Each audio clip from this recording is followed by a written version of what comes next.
আসসালামু আলাইকুম মাননীয় স্পিকার, আপনাকে ধন্যবাদ।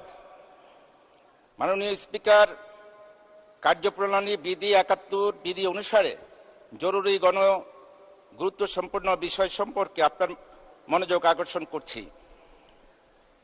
আমার উত্থাপনীয় বিষয়, আমার নির্বাচনী এলাকা একটি স্বনামধন্য শিক্ষা প্রতিষ্ঠান সরকারি বাংলা কলেজকে বিশ্ববিদ্যালয়ে রূপান্তর করার প্রসঙ্গে। মাননীয় স্পিকার, বর্তমান সরকার একটি শিক্ষা বান্ধব সরকার। মাননীয় প্রধানমন্ত্রী রাষ্ট্রনায়ক শেখ হাসিনার নেতৃত্বে শিক্ষাক্ষেত্রে বাংলাদেশের ব্যাপক যুগান্তকারী উন্নয়ন লাভ করেছে।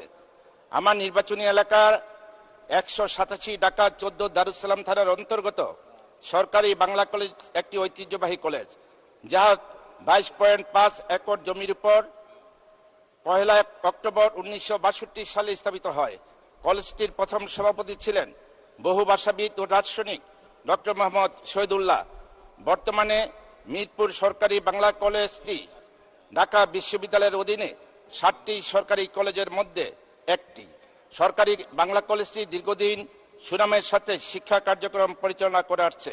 বর্তমানে এই কলেজে প্রায় ১২,৫০০-এর অধিক শিক্ষার্থী অধ্যয়নরত আছেন।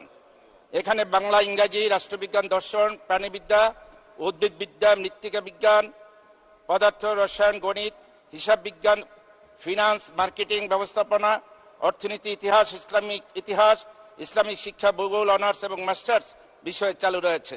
এই কলেজটিতে বঙ্গবন্ধুর কন্যার হাত ধরে ২টি ১০তলা ভবন সহ মোট ৮টি ভবন নিয়ে একাডেমি কার্যক্রম পরিচালনা করে আসছে। আমার নির্বাচনী এলাকা ১৮৭ ঢাকা ১৪ এবং ঢাকা ১৫, ঢাকা ১৬, বৃহত্তর মিরপুর। এখানে এই